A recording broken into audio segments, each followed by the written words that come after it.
Hey everybody. So for the last couple of months, I've been binge watching amusement park videos from Defunctland and Coasterbot and all other sorts of people. I don't like roller coasters, so watching them on YouTube is the best I got. I looked at my hometown park, Adventureland, to see what the history was, and I couldn't really find any videos on it, so I decided to do my own research, and I found some pretty interesting facts that you probably didn't know about. And since this is my hometown park, I have a great story at the end of the video with some of my elementary school friends. I hope you stick around and enjoy.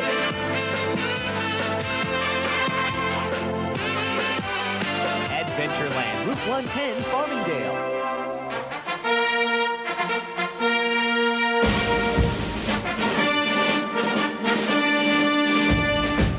In the late 1950s and the early 1960s, the amusement craze in Long Island was coming to a competitive standoff, with places like McGinnis, Nunley's, and Adventureland all popping up around the same time. After World War II, Long Island became a perfect suburbia for families of returning veterans to come and start their families. And now let's go to Levittown. People began to settle down in small towns instead of big cities. Our customers like them. We've sold more than 17,000 homes here in Levittown. This prompted quick thinking by investors of land to host amusements for families that would need a source of entertainment for their children on the weekends. One of these investors, Alvin Cohen, would see an opportunity in this market and would change the way families had fun on Long Island for years to come.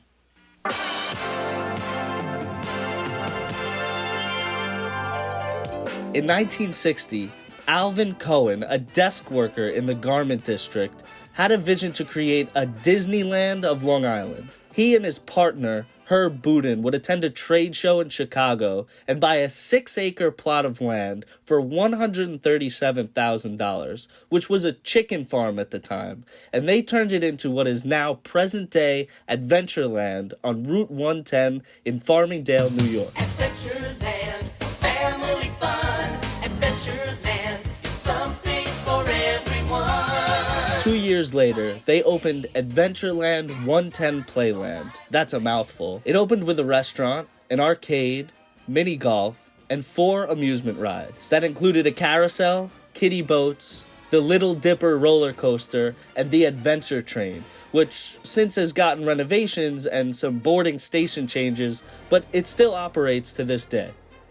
Throughout Alvin's time as owner, he doubled the size of the park from 6 acres to 12, and he changed the name from Adventureland 110 Playland to just Adventureland. The park would add rides year after year to keep up with the patrons' interest and the new technology each year. Some of these rides included the Skyliner, which was a 500-foot, 150-meter-long gondola ride that overlooked the park. The Jolly Caterpillar, which was a precursor to the more modern Music Express, hand-cranked kid rides, antique cars, which were transported from the New York World's Fair after it ended in 1965, which were the first of 3 iterations, and kiddie speedboats, which was the oldest running ride for 40 years, ending in 2002. Cohen would begin importing more rides that he wanted from Europe. 2 of these were spinning rides that he acquired from a European ride importing business ran by Willie Miller, who expressed interest in the park. Cohen and Miller would finalize a deal in September of 1977, which would hand ownership over to Willie Miller, which there isn't much information about Willie Miller on the internet. I did my darndest to find as much as I could, but I just couldn't. So if there's anything you know, feel free to let me know in the comments. Willie Miller only owned the park for 10 years before selling it to Tony Gentle and Peter Amoruso, who also happened to own Splish Splash after the patrons wanted more water rides during that time. And I think they're still the owners today. I could be wrong. Tony was able to use his background in accounting to run and operate the financial end of the restaurant, while Johnny and Pete oversaw the day-to-day operations of the business and staff, which they continue to do today. Alvin, the founder and original owner of Adventureland, one of Long Island's most iconic landmarks, died on June 27th, 2020 from complications from COVID at 94 years old. The man was an entertainment genius. It was like a Disney-esque vision to think that he was going to put something like this in the middle of Long Island and people were actually going to come. Well, people came, people are still going, Alvin.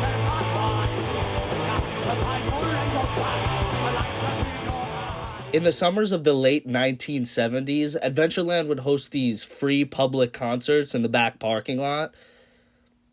I can't find much information, but there is one story that definitely caught me off guard. These concerts would bring anywhere from 1,000 to maybe 4,000 people, and it's usually untapped local Long Island talent. We did hear that there was a concert format at Adventureland Amusement Park. In 1979, Twisted Sister, an unsigned band at the time, had got invited to come and play in the back parking lot.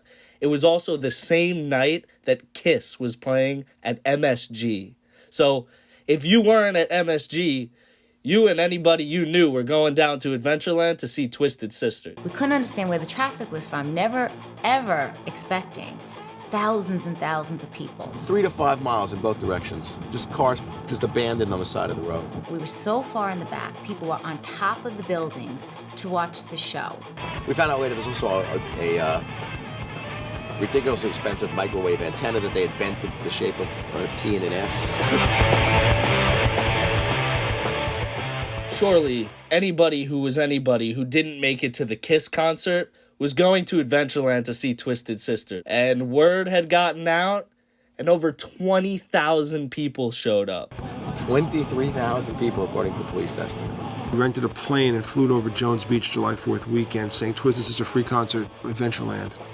The week before, Zebra had done about 6,000 people. I think the promoter thought 6,000 or 7,000 people showed up. I think we did too. The band's motto was "Disco Sucks," and it always got a huge response from their audience. Everybody read it. It says disco fucking sucks. You hear what I'm saying? Disco Sucks got a huge response from the audience, so quickly became a thing for us. So by the end of the night, a bunch of people went down the block to Republic Airport on Route 110, jumped over the fences, and they spray painted "Disco Sucks" on all of the airplanes. I couldn't find any footage of this, but there are a couple of clips here from the Twisted Sisters documentary, and they spoke a little bit about it. To the point where kids are running to the Republic Airport painting "Disco Sucks" on the sides of planes. We caused almost a riot, and because of the damage done by our fans, we were summarily banned from all outdoor shows in Long Island from that day on. Oops. There are a couple of pop culture references that I found. Some are obvious and some are just a little weird. But let's start with the obvious one first. Adventureland, directed by Greg Mottola, starring Jesse Eisenberg and Kristen Stewart. I love this movie. I have it downloaded and I've watched it a million times. The director, Greg Mottola, had grew up on Long Island and actually worked at Adventureland, which I'm sure inspired many of the scenes in the movie, since the movie was about getting a summer job and having to pay off your Europe trip or your school for the next year or whatever it was about, but it was all taken away in the end. A real, true, heartbreaking story. So I've watched it a million times, and I can tell you without a doubt that music that plays over and over is stuck in my head for the rest of my life. Homo devils, some bobo devils, some devils. Hey, do you have an ice pick I can jam into my ears? I can't listen to this song again. Homo devils. Another movie Adventureland is featured in is Sweet Liberty, directed by Alan Alda, who also stars in the movie alongside Michael Caine and Michelle Pfeiffer. There's an awesome scene in this movie where Alan Alda gets roped into going on the Galaxy roller coaster and needs to switch seats with Michael Caine so that Michael Caine can chat with Leslie. If I may, I'd like to have a little chat with Leslie. Go ahead. Change seats with me. Change seats? We're a mile up in the air. The top, it could be very dangerous. Get it beaten. Get your leg in. You want to get hurt? Leslie, stand your mouth. Just give me your lips just for a moment. It's an awesome scene, and it looks like they really did switch seats, and there was no CG, green screen, BS like, of course, they would do today. Great, man. I love it. It's a lot of fun in the movie business, you know? It was also an awesome find because there's not much footage of the Galaxy roller coaster, but in this movie, you could see like a full POV shot of it. This next one is the one that's a little bit more obscure, and I don't know where I originally found it. Maybe just searching up Adventureland, or maybe in some comment of a Reddit thread. Either way, I found it, and it definitely does have Adventureland in it. It's called Bonky Lou, and, well, I'll just let it play for a couple of seconds. In any kind of way, do the Bonky Lou. Faster! Gallop, gallop to the right. Flap your wings with all your might.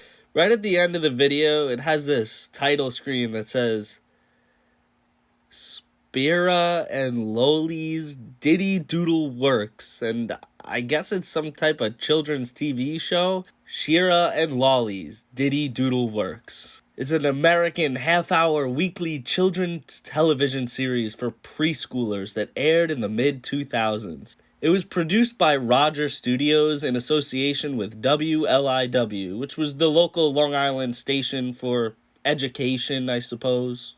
Even with how weird this is, it was nominated for a New York Emmy and a New York State Broadcasters Award in 2001. It also says here that the creative team includes veterans of some of the most notable and award-winning productions to come out of Broadway.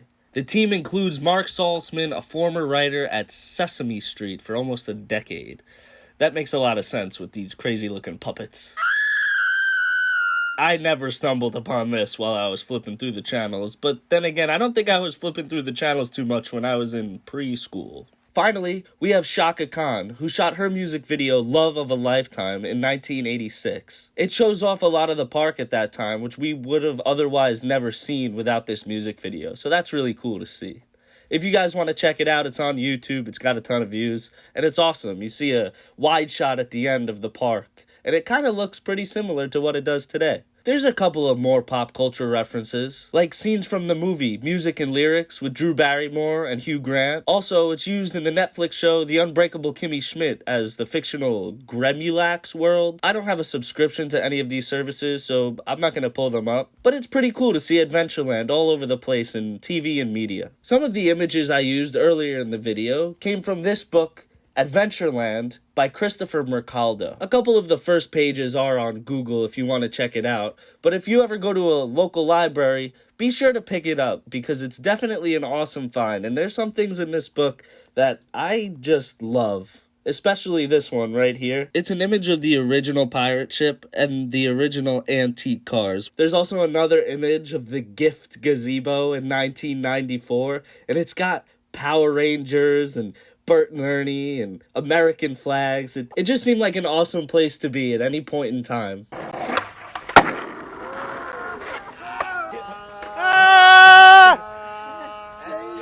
I'm a skateboarder, so when I was scouring the internet for Adventureland facts, I found this skate feature in the back parking lot, which was called the Adventureland Gap. And I found a bunch of these dudes hitting some crazy tricks on it. Oh, yeah, that's awesome. What? Big kickflip. Huge kickflip. Ooh, frontside flip. Ooh, what is that? Some type of inward? Big kickflip.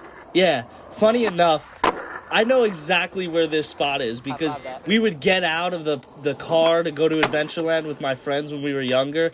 We'd just kind of run around, so it was almost like I know exactly where this was. Like I said, I was a skater myself and just wanted to show you a couple of clips from that.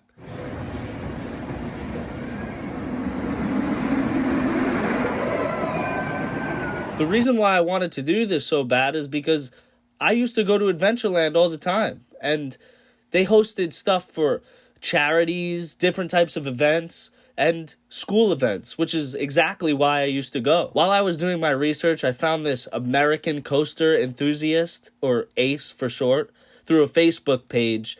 I mean, look at this guy. How cool does this guy look? I was this guy's age when I was going, but we never did anything like this. They were invited to do a warehouse tour, and I had contacted a few people to try to get to go that weekend, but I just couldn't. I don't know if they didn't want me because I just wanted to shoot a couple of things for them. Either way, it looked pretty cool. I saw some of the pictures afterwards. They did a warehouse tour, and they had ERT, which is exclusive ride times. A little bougie, if you ask me. That was also after I realized that the tickets were $200, but it's cool. You got a voucher for food, and they did a cool scavenger hunt, which I found the picture of it. It looked cool. I would have done it, but it was sold out by the time I realized. Maybe next year if I'm not too scared to go on roller coasters. When I was a kid, I would go on almost everything in the park.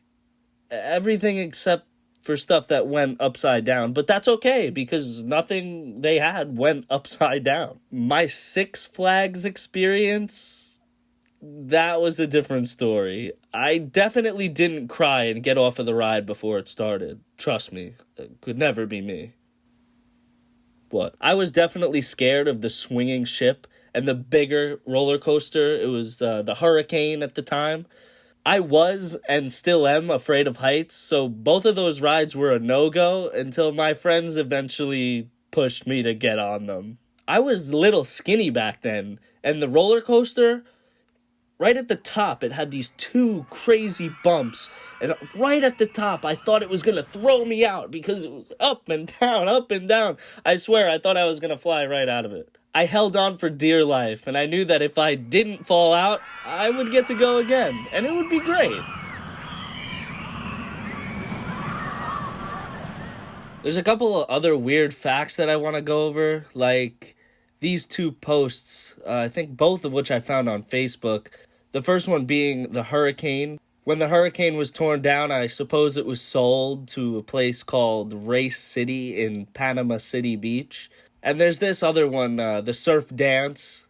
This was sold to Star City in the Philippines, I believe it is. I couldn't find any previous videos of it at Adventureland, but it still lives on in a couple of videos on YouTube. Well, I promised you story time, and if you know anything about the movie The Sandlot, I think you know where this is headed.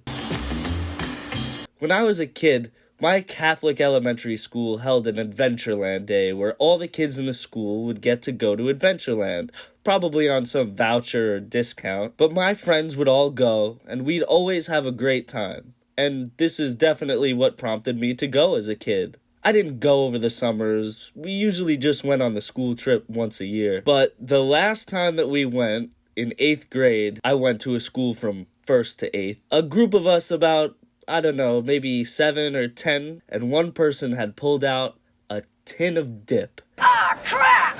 I almost forgot! What? Chaw! I was saving it for a good time! What is it? I didn't know at the time that somebody had that can, but I'm sure as hell not missing out on recreating one of my favorite scenes in a movie of all time.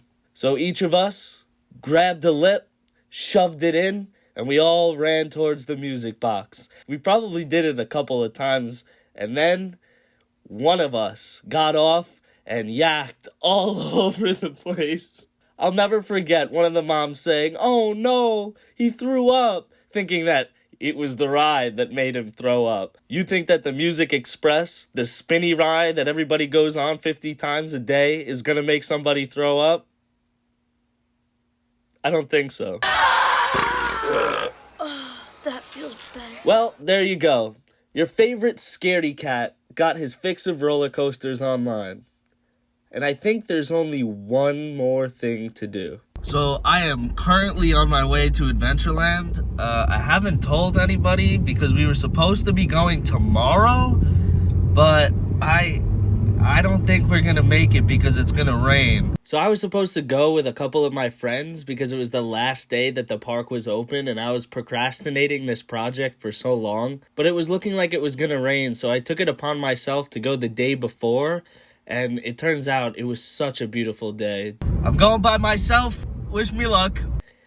Yeah, wish me luck indeed. I had parked my car and walked through the parking lot right up to the ticket booth, and at that moment I still didn't know if I was gonna go in or not. I was like, maybe I should just take some pictures outside and that'll be good enough for the video, but I knew that I couldn't do that. So I got online, I got my ticket, and as soon as I walked in, I saw this sign that says you could pay like half price if you come within the last 2 hours of the park, which sucks because it was 3 o'clock. I thought there was going to be a bunch of hours, but they only closed at 5 o'clock. And it was a Saturday, too. And of course, they didn't mention that when I bought my ticket, so I just paid full price. Oh well, no big deal. I made it. Now I just have to make the decision to go on the ride. I think I just got to get on the line and do it. or else I'm gonna be staring at this thing for 2 hours and not go on. Yeah, I knew that if I waited to go on, I'd freak myself out a little bit more, so I got right on the line, and as soon as I turned the corner, there was a turnstile, and I was like, well, there's no turning back. As soon as I went through that turnstile, I knew I was in for good, and right before I went through the turnstile, I looked behind me, and there was this family, and the little girl was dragging her dad, and she's like, come on, Dad, you have to go on, you have to go on, and he was like, he looked way more nervous than I was even thinking about in my head. So I knew that if all these little kids could do it, I sure as heck could do it. The line to the roller coaster is right on the edge of the park where the train goes around. And right on the fence, they have these posters which have a bunch of information about the old coasters. First one was the Galaxy from 1973 to 1990, and it said it was manufactured by SDC, and they made 35 of these same coasters. It also mentions that it was in Sweet Liberty with Michael Caine, and it had a ride time of just over 2 minutes, which is a pretty long ride time considering the small space it needed to occupy. And then the next one is the Hurricane. It was the one that I went on all the time as a kid, with diving drops and unexpected direction changes, which is a pretty accurate description. And of course, the ride time got cut to only 86 seconds, but it went around 2 times, so I'm not sure if that included both times or not. It probably does, because the next is even shorter. The picture on the right there is the wave at the top that I always thought I was going to get sent out of. And then the fun fact for this one is that it was relocated to Ray City in Panama Beach, Florida, which I guess if you're a roller coaster enthusiast and you miss it that much, you can head down there and still ride it. And finally, the Turbulence roller coaster, which is there today. It's the shortest of all the coasters. It only had a 50-second ride time, and it only goes around once, which is pretty cheap, especially because there's 2 trains. You would think you'd get more people on it and off it. It's Long Island's first and only spinning roller coaster, and the fun fact for this one gave me a little bit of peace of mind while I was waiting in line, is that there's 3.1 million pounds of concrete poured to create the foundation and the station.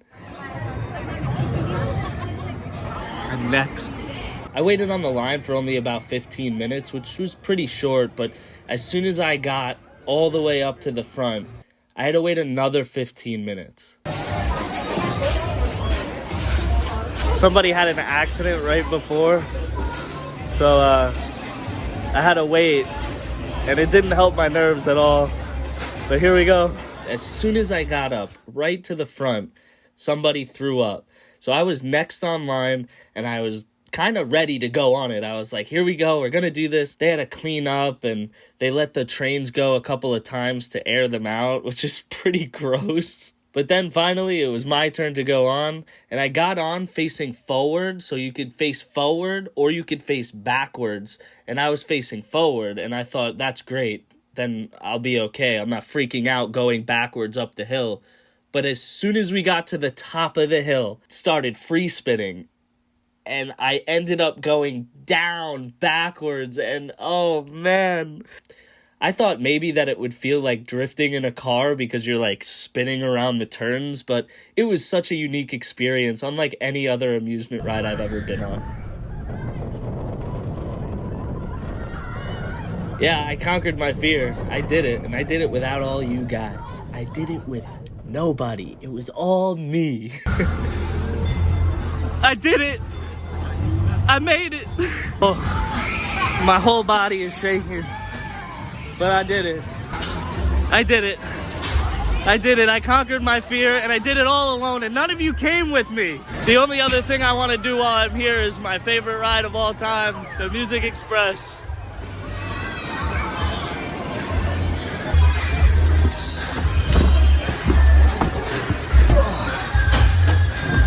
Nothing changed about this ride. Exactly the same as I remember.